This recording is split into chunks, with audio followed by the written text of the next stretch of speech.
In this world, most people do not agree with God. Most people are living for the world. Most people worship their emotions.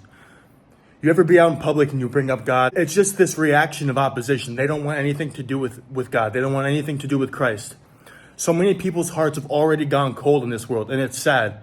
But we have one of two choices. We can understand the reality that we live in, or we can put our heads in the sand and act like it's not happening. If you cannot see the agendas that they're pushing in this world on us from the very, very top level, men becoming women, women becoming men. They want weak men. They want everybody to be docile. They want everybody to be slave-minded. They want everybody to be away from God. They are taking God out of our society. In fact, he's been out of our society for a while now. If you can't see that, I question to what extent you're actually analyzing your surroundings. Why do they not want God in our society? If we have God, we have morals. Like I said before, most people do not want God. Standing out because you're a Christian, standing out because you're a follower of Christ, you're weird for that. But in the Bible, it says, if they hated you, remember, they hated me first. What does that mean? That means this has all been prophesized already. This has all been expected that this is going to happen. This has already been happening for years on end. Followers of Christ always get reprimanded. And this world is cyclical. If you think that's not going to happen again at some point in time, maybe not tomorrow, maybe not the next day, then it's time to open your eyes. How many people died for the sake of Christ? How many people died not for what they believed in, but what they claimed to have seen?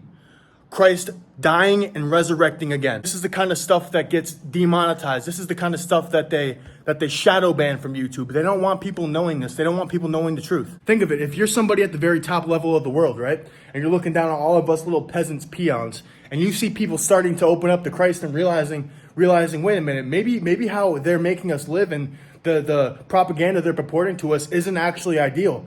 I don't really agree with this. And then they see people starting to stand up against it, against their own agendas. If you were somebody at the top level and that was happening, don't you think you'd maybe be like, oh crap, like we got to stop this from happening? And so of course the propaganda is going to be anti-God. Of course you're going to see Lil Nas X dancing on the devil. Of course you're going to see all this, LGBTXYZ stuff, because it is effectively removing God from society. The path is narrow. It's narrow for a reason. Most people don't want to stand up to Christ. Most people can't go through that. Most people would rather just masturbate all day. Most people worship their feelings. Most people don't have the humility to come to God with an open heart and say, God, I can't do this by myself. I need your help. Most people are just walking around pridefully, egotistically, thinking, nah, I got this. Yo, if Drake can do it, if all these popular false idols can do it, why can't I? And that's exactly how the program goes. That's exactly what they want this world to think. The second you open your heart up to God, the second you realize you can't do this by yourself, the second that you realize exactly what agendas they're pushing on this world, the sooner our society will be together again. Because if all of us can come together in the name of Christ once again, there might be a hope that our society won't just continue crumbling. Because guys, these generations coming up, I feel sorry for them. Their minds are all being controlled. Their attention spans are being fried on TikTok. Same for me, honestly. We're all addicted to our phones. What's on the back of the phone? Isn't it funny how there's an apple with a bite taken out of it? Does that sound familiar? Maybe in the Garden of Eden? Pride in the rainbow, LGBTXYZ. We all know this, right? Pride, the original sin. The rainbow got sent to the earth to show he would not flood the earth again. Just a coincidence?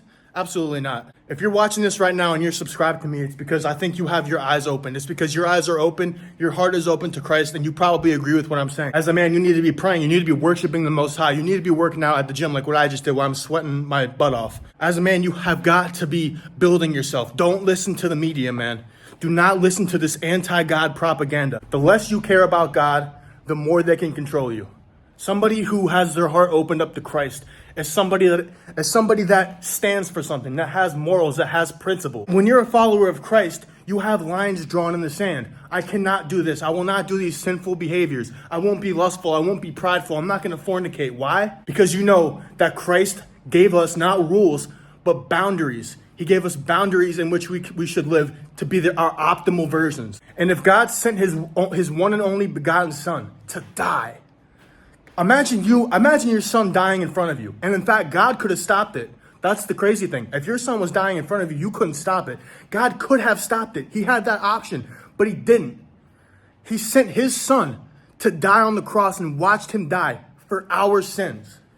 So the next time you're struggling with lust, the next time you have a little bit too much pride, I want you to sit down and consider the pain that Christ went through, the suffering, the agony on the cross. Think about how even in that pain and suffering on the cross, he still forgave the guy next to him. Lord, forgive them, for they know not what they do. Think about that. We can only one day hope to be a 1% of what Jesus Christ was. So don't listen to the propaganda, guys. Okay, go out there and be Christ-like. Be Christ-like. Shoulder that cross. Okay, someone has to do it. Someone has to do it. It has to be us, man. Hit that subscribe button. Join the channel. Become a member. We got plenty of videos coming your way, guys. I love you all so much, and I'll see you in the next one.